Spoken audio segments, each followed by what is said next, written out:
What's up, everybody? Welcome to the Zero to Diamond podcast. I'm your host, Ricky Carruth. I'm on a mission to help reduce the failure rate in the real estate industry by helping you master your skills on the phone, conquer your fears, and changing your mindset. Now let's get into the show. How are you, man? Can you hear me? I can hear you great, buddy. You got video today? Or Yeah. Let me see. There we go. Alright. How's life? Good. How about you? Pretty good. Good holiday? Oh yeah. Drama free. Nice. It's always good, right? Normally there's a little something, but this year was nice. What have you been up to? I know you've been on twice. I think the last time was probably a year and a half ago, maybe? A year? Yeah. Last time I came on, I had written a book. So How's that going? going good. Let's see, I think last time we spoke, I'd sold 100 properties a year for a couple of years, wrote a book. So this year, since I spoke to you, I wrote another book. I did $1 million this year in GCI, over $1 million. I started doing a daily vlog that goes out twice a week, a little episode of my life. I'm speaking. I've spoke all over the country. So yeah, that's about it, man. Just pushing forward, trying to make stuff happen. Where are you posting your blog? It's on YouTube and for the most part, but Facebook too. I see on Facebook you got 33,000 likes on your base page. Your your non-personal page, right? Yeah. How'd you do that? I paid for maybe 10,000 or so of them, just running ads. I just ran an ad to like my page. You know, I had something on there about success or real estate or something. And so, I don't know, probably paid 20 cents a pop on those. And then the rest have just been organically. Yeah, it just builds on it, huh? Yeah, I run a bunch of ads with that page, and I think people see it and then just like the page. Yeah, I have a bunch of personal pages. I just keep adding personal pages, and I'm afraid that eventually Facebook might shut it down. You know what I mean? So then I saw yours, and made me start thinking, I wonder if I should just do that. You can't you can't connect with them or talk to them as much, but at least all your eggs are in one basket. Yeah, man, I hadn't figured out the secret to all that stuff either, but I'm trying. Yeah. Well, what do you want to talk about today, man? Let me tell you what your last episode's said. One solo agent, simple secret to 100K in monthly commissions and an 80% profit margin. We talked about how you separate yourself from other agents, handle 13 transactions at once as a solo agent. What you do on a daily basis, the biggest mistake you've made, how you bounce back. And then the other one before that was making the calls that double your business. I think you're wearing the same shirt that you're wearing now. And we talked about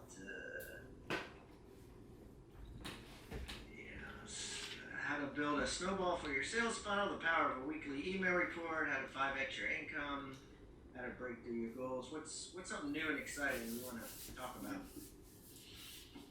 We can talk about how to survive a market crash. All right. Maybe how to prepare to survive a market crash. Yeah, how to prepare and make it. That's probably good. And also we could talk about long-term success, really, of real estate agents. Kind of why agents fail, stuff like that. Yeah, why agents don't make it through crashes. Yeah. And you so we've changed it up a little bit. Like now we have something called a toolbox, right? And basically everybody that comes on a show gives us something, and we plug it into the toolbox. Mm-hmm. You put free training, but we can't do that. It has to be like a downloadable PDF. It has to be like something physical. I've got an ebook. What do you got, an ebook? Okay, Yeah. good. We'll use the ebook. Okay. What's it called? It's called How to Crush It in Real Estate. All right, that's what we're going to do then. All right, cool. You ready? Yeah. Let's just do it, man. Mm-hmm. You're used to this. You know what to do. Oh, yeah. Is this going to be a video as well this time? Yeah, that's another thing we're going to also do. We also started doing videos. You're putting it on YouTube, or where are you putting it? We put it on YouTube, and we just started putting it on Podbean, which is supposed to be able to upload it to iTunes, and literally we're in the process of figuring out how to do that. Mm-hmm. Because on iTunes, somehow, people are downloading or listening to podcasts on videos now. We haven't cracked the code on it exactly, but supposedly that's the next big thing. Okay, cool. I'm all over that. Yeah. All right, hold on. Let's do it.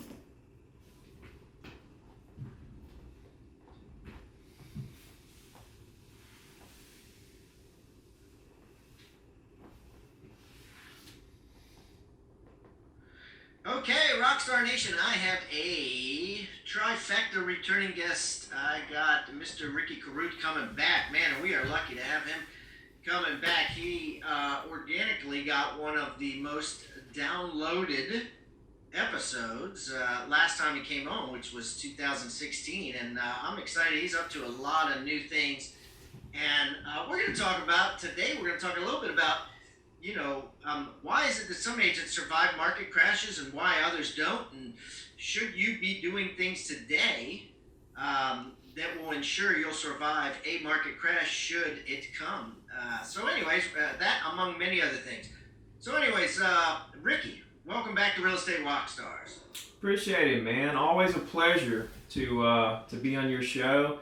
Like you said, we had some of the most downloads, I guess, on some of your highly uploaded episodes last time I was on. Number 469. It was called One Solo Agent's Simple Secret for $100,000 in monthly commissions and an 80% profit margin. I mean, who wouldn't listen to that, right? I got a lot of traffic off that too. A lot of people called and said, "Hey, I heard you on Pat Hiban and all that stuff." So, it was great. So, pleasure to be back. Good to see you again. You too, boss. So why don't you give everybody a little rundown on yourself, Ricky, so they can get to know you better. Well, let's see. Long story short, started out roofing houses with my father, got into real estate when I was 20, made $1 million by the time I was 23, lost it all in the market crash. So during the market crash, I learned the most about the business and myself. I had the most personal growth during that time. Came back stronger than ever once I realized this business is about long-term relationships.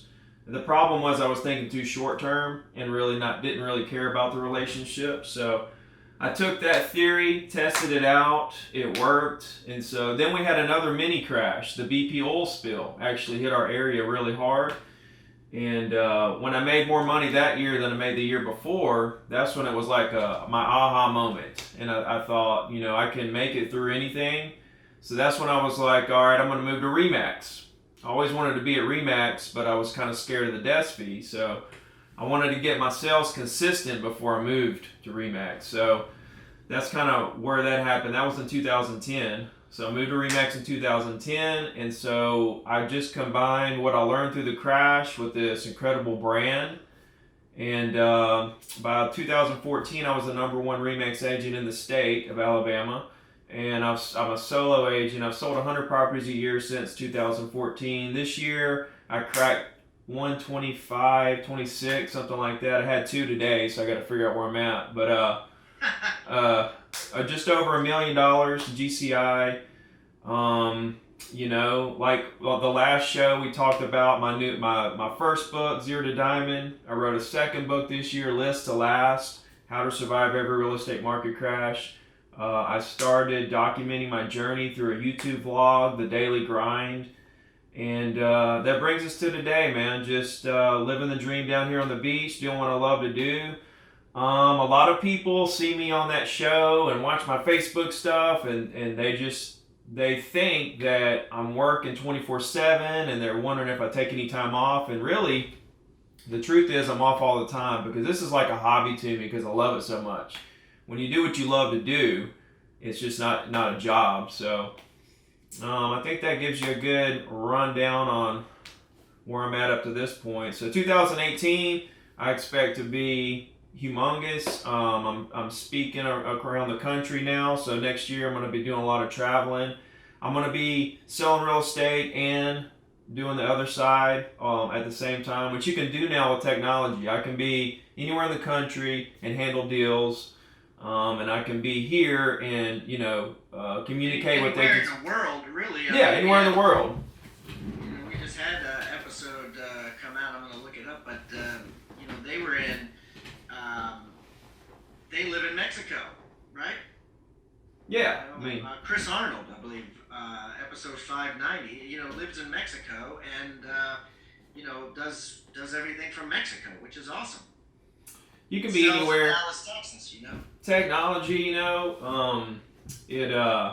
lot of agents, naive agents, are kind of scared that technology will replace real estate agents, but really the truth is it can't replace real estate agents, because real estate's so unique. You have to have that one-on-one connection, and you have to be consulted, personally consulted by someone who's really in the market and an expert in the market. You can't get that online or anything. So technology isn't going to replace us. People are still going to need others to consult with. Technology is just making everything easier for us agents. So we can do anything from just about anywhere. Yeah. Absolutely. No, I love it. I love a couple of things, the first thing I love is that you're a listing focused agent, because I think that's something we believe in here at Real Estate Rockstars, that, you need listings to last. And we're going to talk about how, the listing agents are like cockroaches pretty much in a downturn, because they don't, it's very hard to kill them, where it's very easy to kill buyer agents. They're more like ants in a downturn. You see them just run and get other jobs and get out of the business. But the other thing I love about you is, you lost $1 million. Because I know I myself lost $1 million. So I think that, I have a lot of respect for people that can actually say that they've lost $1 million, because it means you've been through a season. You know what I mean? Like I heard a guy talk recently. He says, he doesn't hire people for his executive team unless they've been through a season, which means they've gotten their head kicked in and lost $1 million, or lost, or had to close a company, or basically, had a really, really bad year or season, because they're too optimistic and they're not rational enough with the decisions. They're not offense and defense. So he just won't hire him for his executive team. So I like that about you too. So let's talk a little bit about subject at hand. But first of all, you're going to do 40 units or so in 2017. Pretty much you're doing all these solo, right? You're doing them by yourself now, or do you have people helping you? No, I just still have just the one assistant. Amazing. What is your profit margin now with just one assistant? Let's see. Let's say I make 1.1. I spend about 300 in taxes. Forget about taxes. Taxes don't count. Spend another 150 on my business with paying my assistant, all the advertising. It's about it as far as business goes. 700. You think you net 700 before taxes? Maybe if you take out my personal living expenses too. Otherwise I'm looking at about 900. Oh wow, even better. Yeah, that's some crazy stuff, man. That's great. Everybody should be learning from Ricky. All right, so let's talk a little bit about a downturn. First of all, why'd you want to talk about this subject? Well, I think it goes hand in hand with when the market's great. It's the same strategies as when the market's down or when the market's good. It's all about relationships. So I think the biggest thing is mindset. Like you said, if nobody's ever been through a season or a downturn and lost everything, they don't see it coming at all. They don't realize what's going to happen. And so they're just blindsided when it does happen. And so really, with everything I'm doing outside of my real estate business, as far as writing and speaking and all that stuff, my overall big goal, my big why is that I genuinely want to reduce the failure rate in the industry. It's a crazy rate. Love that goal. It's a crazy high rate, and I think a lot of it is, I mean, like one big reason, like there's a couple things, but a couple of my theories is, one, most people, when they get to the age where they start working, they go to work for somewhere by the hour. And so they get paid for just being there. Doesn't really matter what they produce. See, I grew up roofing houses where I got paid for how many shingles I laid. So I got paid based on results and production. So when I got into real estate, it was a really easy transition, because real estate's the same way. I think a lot of people are programmed subconsciously. They don't realize it, but they're just kind of programmed to get paid for just being there. And I think when they try to transition in real estate, it's really tough for them to make that transition, and they don't even realize why. They're just conditioned to get paid for being there instead of getting paid for your results. I think that's a big thing for people, because real estate's so do or die. I mean, you have to hit the ground running so hard just to survive, just to make that first deal. When I started, it took me 8 months to make my first sale. And we didn't have Zillow, Trulia, Facebook, dialing systems. We didn't have any of the technology that you have now. Yeah, indeed, right? There was a picking up the phone, looking at a piece of paper. So let's do this, Ricky. Let's do this now. Let's reduce the failure rate of real estate agents across the world right now. Right this minute on this podcast. Like, let's say, right? Let's not guess. Let's just say, if Ricky knew beyond a shadow of a doubt that tomorrow, right, we blow up North Korea and all hell breaks loose and the market freezes because everybody's glued to the television set, figuring out what is going to happen. Is a biological weapon of anthrax going to be dropped on our major city? I'm just going dark here. What do we do? Now, this is happening. This is happening. This is happening today. What is Ricky Carruth? Everyone's listening. Ricky Carruth, please give us advice on what we should do today. Well, number one, this is a horrible time for the country if that happens. But number two, it's an incredible time in real estate if that happens. Okay? So, there's a couple things that happen whenever a market's going to crash. Something big happens. Okay, even if it's a mild crash or if it's a really big crash. Okay, so whenever a market crashes, we have a downturn, say it's 10% or 50% or whatever, right? What happens is prices go down, transactions go down, okay, but there's something else that goes down, the number of real estate agents.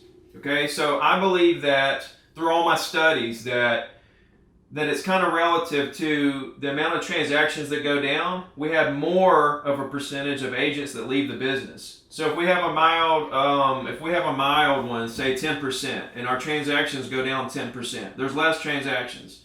But we're probably going to lose 12 to 15% of our agents, because the slightest downturn scares all those agents that are. Yes, and I think what everyone needs to realize, though, is this is not a fast process. Right? No. I mean, prices don't go down until somebody's able to count them and decide and average them together, and the newspaper prints it technically, right? Mm-hmm. Or the board of realtors prints it. It doesn't really exist until it actually has time to happen. So prices go down because transactions go down because everyone's, like I said, glued to the television set or not buying. It doesn't matter what happens. If something happens to decrease the number of units, then listings stay on the market longer and thereby need to reduce their prices. And then when they reduce their prices, then prices go down.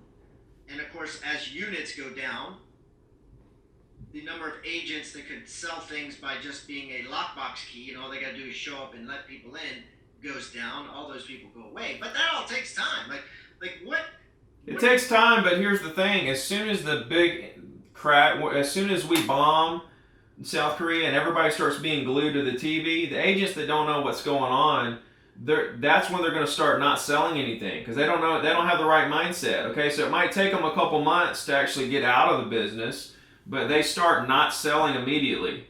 Well, here's my point. The moral of the story is you should always be looking for people that have to sell, because when stuff like this happens, you want sellers to be like, dude, I can't wait this out. Drop it 50 grand now. I need to sell. I mean, those are the type of sellers. Those are the type of listings you want. And it doesn't hurt to start only working with people or focusing on people that have to sell, not just people that want to sell because, all of a sudden they got this equity in their house and they can move up to something with one more bedroom. I mean, that would not be the ideal listing and buyer in a market that's going down. Check it out, Pat. Here my strategy out here. When a market goes down, transactions go down, more agents leave the business than transactions, okay? So my theory there is that there's more transactions per agent during the downturn of the agents that stay, okay? So that's the first thing. The second thing is, out of the agents that stay, how do they stay? Okay, here's where we'll get into what you're talking about. And when a market crashes or there's a downturn, it makes buyers and sellers jump. Okay, the buyers want to buy because it's so cheap and they want to buy right now before it comes back up. And the sellers have to sell because the market crashed on them. They weren't prepared. They're in a bad situation. Okay, so you get the best of both ends. You get buyers that are motivated because they want to buy it's cheap. They got sellers motivated because they got to sell. Okay, the crash creates opportunities. Now, if you're the agent who has that mindset, that you realize what's going on, at that point, all you do is cold call property owners and say, hey, do you want to buy because it's so cheap? Do you want to sell because you have to? Or are you just going to hold? Are you just riding this thing out to see where it goes? Okay. I love that. Okay, can you repeat that again? There's three choices, right? Let's just say everybody writes down those three choices and puts them up on their wall. What are they? There's really four. The first one is they want to buy because it's so cheap. Okay. Because it's so cheap. Yeah, and they want to buy right now because it's fixing to go back up. Maybe, I mean, even the big crash that we just on a dip, right? Yeah, you're gonna buy on a dip. I mean, if it's a small dip, it's only gonna be here for a second. 6 months, 8 months. So you gotta get it now.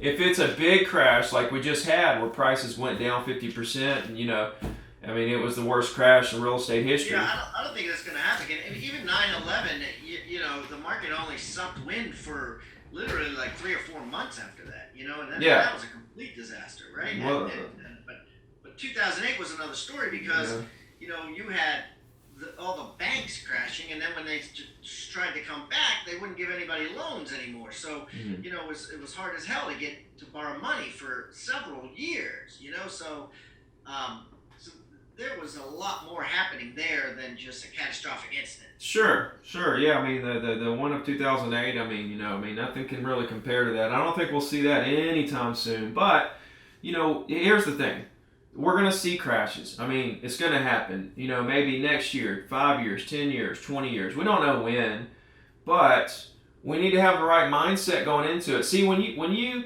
see a lot of people operate in fear.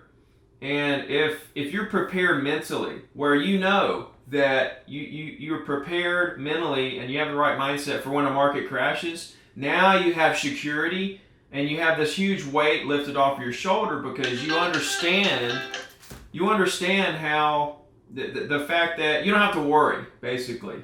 When you don't have to worry about your future, and that's really what I'm trying to do here with lowering the failure rate in the industry, is reduce that fear rate where you can make it if the market's a downturn. So even if a market doesn't downturn for 10, 20 years, it can downturn next year. If you understand these philosophies, then you're fine. You don't have to worry about anything. You can keep pressing forward. So they either want, you're going to cold call property owners during this time. You're going to be one of the only people because nobody else is going to do this. They don't know. Right? And you're going to call them and they're either going to want to do one of three things. They're going to want to buy because it's cheaper.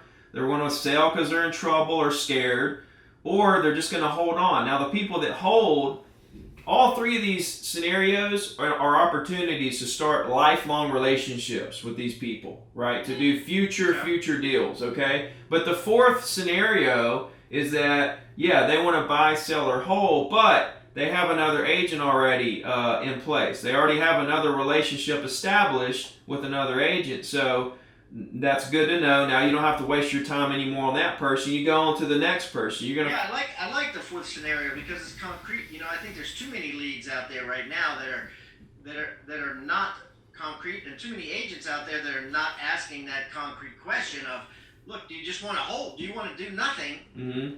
Yeah.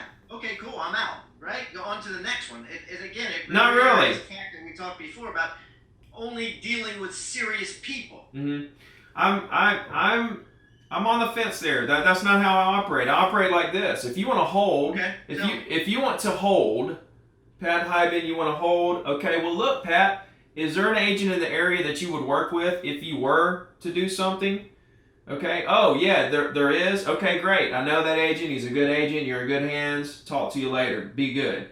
Holler at me if I can ever help you. But if not, let's stay in touch. I would love to stay in touch with you and have the opportunity to work with you when you decide the time's right to do something. And then, see, instead of throwing that lead away, that future lead that probably likes you enough to do a deal, they're just not ready yet, that's where I win. That's how I've gotten to 1 million and 100 deals a year, is by picking up those leads that people throw away. I incubate those into lifelong relationships, and I did it from a real conversation. Not an internet lead or an email. You know, I did it from an actual conversation that we had where we established the fact that we like each other and that our personalities match up because we're talking on the phone and, you know, we sound like nice people. All right, Ricky, so let's look at it this way. Let's say I gave you a job. Okay, and your job is to walk into an office with 100 agents there, and they all are working or appearing to be working, right? And you know, again, that this downturn is going to happen tomorrow. And I say, Ricky, I want you to pick out the top 10 that are going to thrive in this downturn, and I want you to pick out the 50 of these 100 they're going to get out of business. So I'll repeat that. I want you to pick out the top 10 that are going to thrive in this market. And I want you to pick out half of these people that you know a year from now aren't going to be in business. So tell me what the people would be doing. First of all, the 50 that you pick that you know they're out of business. What are they going to be doing most likely today that's wrong? Trying to convert leads.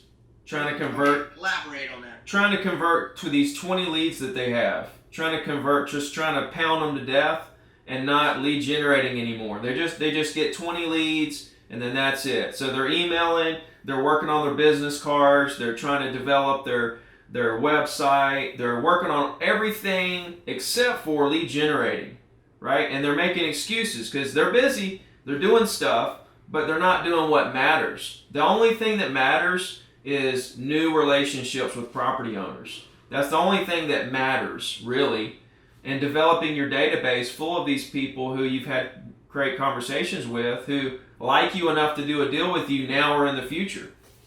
So basically the people that are busy working the poor or average leads over and over again versus the people that are constantly hammering away to try to find leads that have to, leads that have to sell, leads that have to buy, right? Like rather than, if you're spending 2 hours a day prospecting, you're saying you want to be prospecting, trying to uncover that one piece of gold versus trying to uncover, 20 pieces of coal. The conversion is in the relationship, the lifelong relationship. So when I'm calling property owners, I'm going for that long-term relationship. I'm going for that lifelong relationship. I'm not even going after the deal. I'm trying to really pay attention on a deeper level of what their needs are. And their needs may not be to buy or sell anything today, right? But if that's the case, and they're going to do something 2 years from now, okay, I'm not doing anything anyway for the next 2 years as far as that prospect is concerned. Why not, establish a relationship to to capture that deal in 2 years, while at the same time I'm going for deals today. See, it's called dual purpose. It's a term I've kind of come up with. And that's what the new agents, they don't have patience. They want everything right now, and they don't want to go through the blood, sweat, and tears of actually building a real business. I think it's always like that too. You know, it's probably more prominent now, yes, but I think there's always in life, no matter whether you're in real estate sales or any sales, everybody wants a free lunch, right? Very, very few people understand that nothing great comes without sacrifice. I hope somebody listening right now will take this to heart. If people would spend the same amount of time as they spend trying to figure out how not to work into actually working, they'd be so far ahead. You know, the hours and money and time and effort people spend on trying to figure out how not to work, if they would just focus on working and actually producing. See, people don't want to make phone calls. I mean, that if you're not making phone calls, you're not going to make any money. You're just not. You can get internet leads. If you're a buyer agent on a team and your team leader's paying for leads and giving you leads, great. That's going to dry up when the market crashes, but good for you. If your dad is a real estate mogul, or your mom, and you came to work for them as a teenager, and they spoon-fed you deals for a while until you got to where you could go on your own a little bit, great, good for you. But if you weren't in that position where you had a dad that was a real estate mogul, or you're on a team, and even if you're on a team getting leads, that's scary, because those leads are going to dry up when the market crashes. And when the market crashes, what's that team leader going to do with you? Are they going to adapt and find another role for you, or figure something out for you? Or are you going to realize this now and wake up and say, okay, I need to create my own business. I need to create relationships with property owners, and I need to be ready, because the market is going to drop. I mean, it may be 20 years from now, but why not create a business that can withstand a market if it goes sideways, up, down, around, and around? That's my philosophies about it, that you have to make phone calls to really survive. And if you're not making phone calls, you're not. Right, yeah, and those will be the ones that survive the downturn for sure. Mm-hmm. So listen, guys, I'm going to put everything that Ricky talked about today on HibanDigital.com/RickyC3. Ricky C and the number 3. Ricky C and the number 3. And that's Ricky with a Y. And I'm going to put links to his vlog so you guys can start following his daily grind on there as well. And I will put links to, his email, cell phone, if you want to reach out to him and say, hey, thanks, Ricky. Thanks for sharing. Keep in touch with him, whatever. Now, what Ricky's going to do is going to take a step further. He's going to add something to the Real Estate Rockstars Agent Success Toolbox. Ricky, what's your free gift today that you're bringing with you? I'm going to give everybody listening a copy of my free ebook, which is called How to Crush It in Real Estate. And really, it just gives you the basic foundation of the mindset to actually get to $1 million as a single agent. Here's the thing. Even if you want to be a team, you have to understand how to be a single agent before you can be a team. How can you be a team leader if you don't know how to train single agents? I mean, you got single agents under you, right? So whether you're a team or a single agent, it doesn't matter. It's beneficial to you. So it's called How to Crush It in Real Estate, and it's free, you guys. So just download it and let me know what you think. Reach out to me, ask questions, so on and so forth. I love it. Well, thanks, Ricky. And again, I'll put that on HibanDigital.com/RickyC3. And it will also be in the toolbox. We will put the free ebook inside of the toolbox, which you get on HibanDigital.com/toolbox, or text the word toolbox to 444-999. Ricky, thanks so much for coming on the show today, buddy. I appreciate it. Enjoyed it, man. Always a good time. Okay, now I have another thing called Big Profit Agents, and I was going to ask you a 2-minute question, which is, what is one thing that people listening can do today to drastically increase their profits? Say that one more time. What is one thing that agents can do today to drastically increase their profits? Well, it's a loaded question. No, don't answer it yet. Let me count to 5 and then I'll ask it. Okay.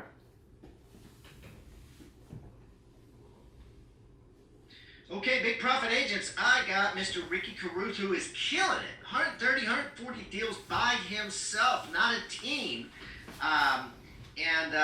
Just absolute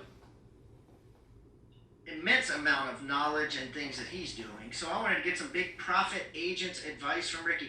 Ricky, what is one thing that the big profit agents can do that will drastically increase their profits? Oh, by the way, Ricky has an 85% profit margin. He grosses about 1 and he nets about 900. So that is what we call a big profit agent for sure. So Ricky, what's one thing they can do to get profits like your profits?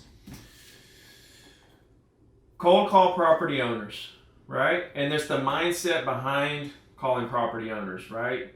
I don't call property owners to do deals. I call them to create relationships. So I think quit worrying about the deal so much. Start concentrating on the prospect for long-term value, and you'll see that not only will your business grow immensely long-term, you'll create so many long-term opportunities within doing this, but you'll have a huge pipeline actually of deals you can close today when you do this. Because when people realize that you actually care about them, if they were thinking about doing something now, who are they going to use? They're going to use the agent who they feel like genuinely cares about them. And so by not worrying about the deal so much, it's kind of a reverse psychology on the market. By not worrying about the deal so much, you end up doing a multitude more deals than you would if you were worried about the deal.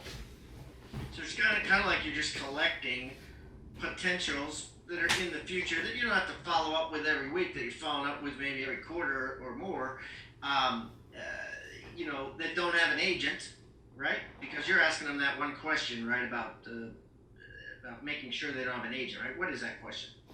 When they tell me that they're not ready to do something, or if they tell me they are ready to do something, I'm going to immediately ask them, okay, I got you. Well, look, is there an agent that you would work with if you were to do something? Or is there an agent that you're going to work with on this deal you're about to do?